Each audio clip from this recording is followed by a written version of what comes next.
Mieux cerner ce vent de changement qui souffle sur les pays arabes, je reçois Walid Pharres, professeur à la National Defense University, conseiller auprès du Congrès, auteur du livre La prochaine révolution, la lutte pour la liberté au Moyen-Orient public. Walid Pharres, Kadhafi a choisi, comme j'ai dit en début d'émission, la politique de la terre brûlée pour mater la révolte, un scénario qui diffère de celui qu'on a vu en Égypte ou en Tunisie il y a quelques semaines. Comment lire la réaction de l'armée libyenne? D'abord, la Tunisie et l'Égypte, toutes deux ont des armées qui suivent pas la ligne totalitarienne. D'autre part, la classe moyenne dans ces deux pays est tout à fait éduquée et donc a des relations avec l'extérieur. Le monde extérieur a plus de relations, que ce soit avec les bureaucrates, les diplomates dans ces deux pays. Ce n'est pas le cas en Libye. En Libye, il y a beaucoup de cash, beaucoup d'argent à cause du pétrole, mais il y a aussi la question de l'équilibre tribal et de l'équilibre idéologique à l'intérieur du pays. En d'autres pays, Walid Pharres, au Yémen, le président Abdallah Saleh, lui, dit qu'il ne partirait que par les urnes.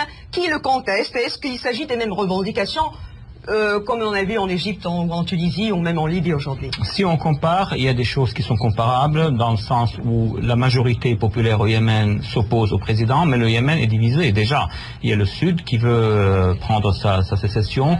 Il y a l'extrême nord, la révolte des Houthis qui est chiite et qui donc risque d'amener l'influence iranienne. Mais même à l'intérieur des zones centrales et du nord, il y a une présence aussi salafiste et laïque en même temps. C'est le même triangle dans le sommet, il y a l'autoritaire et des deux côtés, vous avez la société civile d'une part et les islamistes de l'autre part. C'est très accidenté. Le facteur tribal, la Tunisie et l'Égypte sont des sociétés homogènes. La Libye est un agrégat, Walid Pharres, de 3 provinces originelles régies par ce facteur. Il y a déjà les deux puissantes tribus, les Zouaya et El Walfala, qui ont lâché Kadhafi. Le père et le fils Kadhafi ont également brandi la menace de l'islamisme. Saïf el-Islam a même parlé d'un émirat islamique qui aurait été proclamé à El Baïda, dans l'Est riche en pétrole. Qu'en pensez-vous? Est-ce que c'est une vraie menace ou c'est du bluff? La présence de l'Al-Qaïda a toujours été en Libye.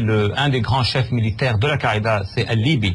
Mais là n'est pas le problème. L'Al-Qaïda existe dans les 21 pays arabes. La question, c'est que Kadhafi a cassé la Libye en deux.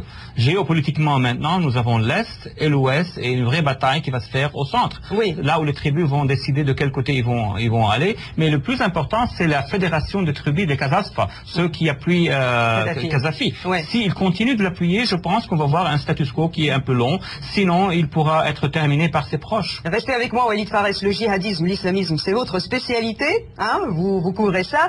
Alors, en Tunisie, en Égypte, on parle d'islamistes, en Égypte, on parle de djihadistes radicaux. Al-Qaïda au Maghreb islamique, vous avez lu leur communiqué hier, qui accorde son soutien à la révolte libyenne et qui dit dehors à Kadhafi le criminel. Je reprends leurs mots. Qu'est-ce que cela signifie? La stratégie djihadiste dans l'Afrique du Nord en général est très claire à comprendre. D'abord, ils veulent que les régimes chutent, que les régimes basculent, que l'armée soit désintégrée. Ensuite, ils vont pousser pour établir leurs émirats. Ce n'est pas la stratégie des islamistes. Les islamistes, comme les frères musulmans, les salafistes ou Al-Nahda en Tunisie, ils veulent être part du processus politique pour arriver à leur fin ou à leur agenda politique. Donc on va voir une contradiction entre les djihadistes d'action, action directe, et les islamistes plus tard. Alors on va continuer à surfer entre le Yémen, Bahreïn, l'Égypte, la Tunisie et la Libye. À Bahreïn justement, une société, vous le savez, à majorité chiite, 70%, qui est dirigée par la famille El Khalifa depuis 1783, une famille sunnite. Est-ce que la grille de lecture sunnite-chiite est à l'origine de cette déchirure que connaît ce petit royaume, hein? Si nous prenons les deux communautés, la minorité et la majorité chiite, il y a deux triangles aussi dans chaque communauté. Mais dans le triangle chiite, vous n'avez pas de haute bourgeoisie. C'est la classe moyenne, ou bien les forces politiques qui sont ou bien laïques d'un part, ou islamistes, mais cette fois-ci proches de l'Iran. Donc il y a un cycle à l'intérieur de la communauté chiite qui maintenant pousse contre la famille. Mais cela risque d'amener l'Arabie Saoudite et l'Iran dans le jeu, à Bahreïn même. Mais peut-on envisager, c'est ma deuxième question, Walid Pharres, sur Bahreïn, une guerre civile entre les deux factions qui profitera à l'Iran, qui regarde tout ça de manière de très près, débordera sur l'Arabie Saoudite, qui abrite, vous le savez, une minorité chiite dans sa province orientale, riche en pétrole aussi, et le Yémen, qui a aussi ses chiites dans le nord.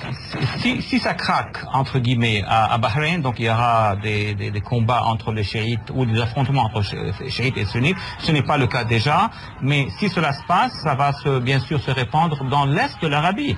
Dans Al-Ahsa, Al-Zahran, toutes ces régions riches en pétrole sont de majorité chiite, qui sont une minorité dans l'ensemble de l'Arabie. Il y a un front sud, qui est le nord du Yémen, et les Saoudiens sont très très nerveux à propos de cette prise de contrôle par les Iraniens des trois factions chiites de l'Arabie saoudite. Est-ce que l'Arabie saoudite est menacée? Je pense que stratégiquement, le leadership de l'Arabie saoudite pense qu'ils vont être menacés. C'est pour ça qu'ils se préparent.